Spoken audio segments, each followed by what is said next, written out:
Well, we're getting ready to go back to green flag racing. The fireworks have been flying here. Kyle Busch on the inside, Jeff Burton, then Ryan Newman, Joey Logano, Scott Speed. That's your top five.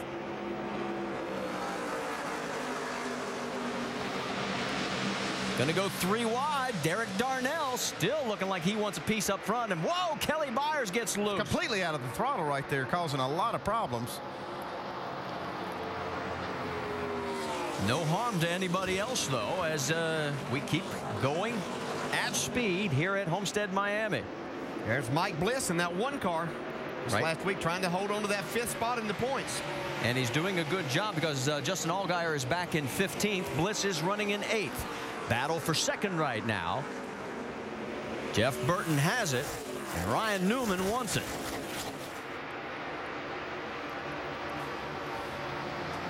They come flying down the backstretch, and Burton's able to open up a little more ground. Newman's going to try the low line, and in 4th place is Joey Logano. He's trying to catch up to him. Meanwhile, there's Denny Hamlin, who is the only car 1 lap down. He will be eligible for the Lucky Dog next time, and look who's right beside him. They're still racing. Well, NASCAR told them no more shenanigans for the rest of the day, but there they are, nose to tail again. I've seen Brad Keselowski 4 wide at least once since the restart. On board with Brad, looking back at Denny. Yeah, I don't know that Denny's going to hit him again, but I think he's going to make life as miserable as he possibly can. Dave, let's get an update on the 88. The tire situation, guys. He ruined a pair when he had that spin last time. We speculated about whether or not he'd get another set of the pair. He ruined the 4 is what he did. They were a mess. NASCAR has allowed them to get 1 more set of tires. They will have 3 behind the wall for Brad to complete this race. 3 sets. Yeah, that's a good break for the 88 because they had already used an extra set of tires in that first little skirmish. So that'll help them definitely as this race wears on. Here's the battle for the race lead as it's heating up. The 29 of Jeff Burton. And Burton getting real racing. Remember, at the start of the race, he went backwards, but here he comes underneath Kyle Busch. Can he make it stick? He has been the best on the low line in the since the last 2 cautions. Yeah, you see, he had to get out of the throttle there, though. If he'd have stayed in, he'd have been up against Kyle Busch. Yeah, to make that low line work for Jeff Burton, he needs the whole racetrack coming off the corner, and that's what he didn't have right there with Kyle Busch already taking that spot. So I think if he could ever get by this 18, he might be able to hold the lead for a while. Dave, what's the latest from down there?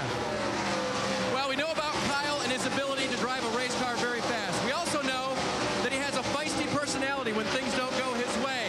But folks also have learned over the year that Kyle has a pretty good dry sense of humor. Listen to how he commented on the 88 and the 11. The 11 dumped the 88 when the 88 was already having a bad day. They were running, 88 got loose in front of them or something. And yeah, they're just doing something to Denny here. And now they're posting them because they knew it was on purpose. Yeah, I think it was just a judgment call there, yeah. Hey, Andy Petrie, if you're listening to me, man, remember what we talked about today? I told you. Yeah, I talked to Jason. That's Jason Radcliffe, and we were talking about this situation with Denny and Brad, and he said that it was going to happen today. He knew for sure that something was going to happen, even though some of them said maybe not. But Jason knew something was up. It was going to happen today. Well, right now, his driver, Kyle Busch, has mirrors full of Jeff Burton. And remember, Burton won here back in 2007. He started 30th. That's the farthest back anybody's ever won from here at Homestead-Miami. He's on the high side right now, and that was his last of his 27 nationwide wins as he goes around him and takes the lead. Yeah, Kyle Busch just kind of pulled over that time, and he realized how fast Burton was. It's not the time to be trying to hold him up. We've got a lot of laps left here. While all this continues up front, look at the Rookie of the Year battle. It's like magnets. These guys, we've got Hamlin and Keselowski, and there's Brendan Gaughan right in front of the 12 of Justin Allgaier, the 2 contending, separated by 8 points. Allgaier leads coming into this race. They are running 13th and 14th right now on the track. And a little bit further back is Michael Annett. He's hanging on dearly right now to that 10th and final top 10 spot. There he is in the 15. Spun the car during qualifying and had to make some unapproved adjustments, but he was able to keep it off the wall. And right now, here comes Brad Keselowski underneath him, as Keselowski has now picked up 13 positions since the restart. So Brad is in 16th right now. Just got word that Joe Nemechek has made the corner and turned into the garage. We should also tell you that Chase Miller is now out of the race as well, so that updates you on those that have retired. Michael Annett points to Denny Hamlin, tells him, go underneath me. Here comes the 20 of Joey Logano trying to get around Ryan Newman. Newman, the only guy who's ever won this race from the pole. That was back in 2005. Yeah, these guys been having a great battle here. Newman's on that high side. Logano just can't quite get his car off the corner enough to carry the speed to make the pass. Vince? It's interesting as you listen to the radios of both of these drivers, they're both talking about the same thing in relation to their car, both a little too free. So it's interesting as you watch the two battle for one another, try to find a spot on the racetrack that allows them to make that pass if you're Logano, or that spot on the racetrack that you can defend it if you're Ryan Newman.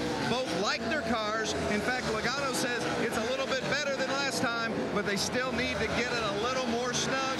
Ryan Newman says, I'm just too free. We got to make a track bar adjustment next time. Well, the lights are on, sun is going down, and it's changing fast. Yeah, it really is. But that can be a recipe for disaster when you have two loose race cars, both of them driving hard. But I'll tell you, this race is starting to look like something that will really play into Joey Logano's hands, because he has won races on racetracks like this with a car that's been loose early, and he gets it right for the end. 4 of his 6 wins here on the 1.5 mile tracks for the number 20, Joey Logano.